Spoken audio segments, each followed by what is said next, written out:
क्या हरियाणा में एनआरआई शादियां अब खतरा बन गई हैं? प्रदेश में जिस तरह से एनआरआई लड़कों से शादी का ट्रेंड चला है, उसी रफ्तार से बसे बसाए घर टूट रहे हैं। युवा अपनी पत्नी, बच्चों को छोड़कर विदेश में अलग दुनिया बसा रहे हैं और पत्नी इंसाफ के लिए दर दर भटक रही है। लेकिन अब अपनी पत्नियों को छोड़कर विदेश में लग्जरी लाइफ जी रहे एनआरआई युवक संभल जाएं, नहीं तो जेल जाने के लिए तैयार रहें। अब हरियाणा राज्य महिला आयोग ऐसे दगाबाज पतियों को कड़ा सबक सिखाने जा रहा है। नमस्कार, आपके साथ मैं प्रतिमा दत्ता। हरियाणा में ज्यादातर युवाओं में पिछले कई सालों से विदेश जाने की होड़ मची हुई है। पहले जहां ये चलन पंजाब में ज्यादा देखा जाता था, अब हरियाणा के कई जिलों में भी विदेश जाने वाले युवाओं की लिस्ट लंबी हो चली है। इसमें से कुछ कानूनी तरीके से तो कुछ अवैध तरीके से यानी कि डंकी रूट से विदेश जा रहे हैं। लेकिन आज बात विदेश जाने की चाहत की नहीं, बल्कि विदेश जाने के बाद मिल रहे धोखे की होगी। हरियाणा में आए दिन ऐसे मामले सामने आ रहे हैं जहां शादी के कुछ महीनों बाद ही पति विदेश भाग जाता है। पहले फोन बंद आता है, फिर घर बैठी बीवी को अचानक खबर मिलती है कि उसके पति ने विदेश में दूसरी शादी कर ली। सोचिए, शादी के कुछ दिन बाद से जो लड़की विदेश जाने के सपने बुन रही हो और अचानक से उसे ये मालूम चले कि उसके पति ने दूसरी शादी कर ली है, तो उसके निजी जीवन पर आखिर इसका क्या असर पड़ेगा? क्या एनआरआई शादी सिर्फ पैसों और विदेशी सपनों का जाल बन गई है? क्यों हरियाणा में हर महीने दर्जनों दुल्हनें मैरिज फ्रॉड का शिकार हो रही हैं? आखिर शादी से पहले एनआरआई की जांच क्यों नहीं की जाती? क्या मैट्रिमोनियल साइट्स और रिश्तेदार इसके लिए जिम्मेदार नहीं माने जाने चाहिए?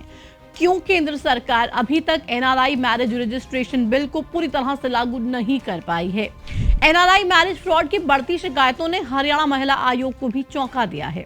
साल 2025 में हरियाणा राज्य महिला आयोग के पास 31 ऐसे मामले सामने आए थे जहां शादी के बाद पति अपनी पत्नी की पूरी दुनिया उजाड़कर खुद विदेश में जा बैठा और फिर वहां शादी करके अपनी नई दुनिया बसा ली।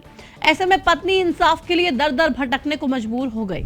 एक एनआरआई धोखे की केस स्टडी पर नजर डालें तो देश भर में हरियाणा और पंजाब से ऐसे मामले ज्यादा सामने आ रहे हैं जहां एनआरआई पति शादी के बाद पत्नी को छोड़कर विदेश भाग जाते हैं। ये मामले अक्सर दहेज, धोखाधड़ी, क्रूरता और त्याग से जुड़े हुए होते हैं। हरियाणा के आंकड़ों की बात की जाए तो फरवरी 2025 में ही आयोग के पास 21 ऐसे मामले दर्ज हुए जहां एनआरआई पतियों पर शादी के बाद पत्नी को छोड़ने और विदेश भागने के आरोप लगे। ये केस मुख्य रूप से करनाल, जींद, कैथल, सोनीपत जैसे जिलों से सामने आए।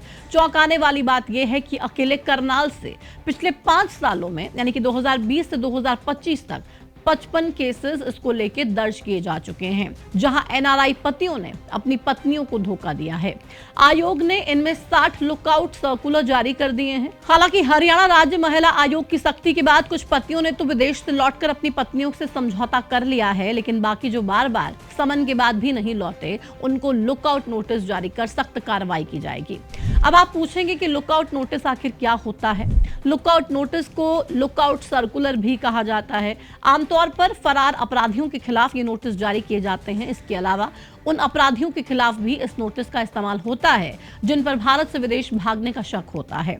लुकआउट नोटिस जारी होने के बाद शख्स को एयरपोर्ट, पोर्ट या फिर किसी रेलवे स्टेशन से गिरफ्तार किया जा सकता है। लुकआउट नोटिस को एयरपोर्ट के इमिग्रेशन अधिकारियों को भेजा जाता है। इसके अलावा बंदरगाहों और सीमाओं पर मौजूद अधिकारियों को भी दिया जाता है, यानी कि धोखे देने वाले एनआरआई पति भारत में एंटर होते ही पकड़े जाएंगे। अब एनआरआई का मतलब क्या होता है ये आपको समझा देते हैं।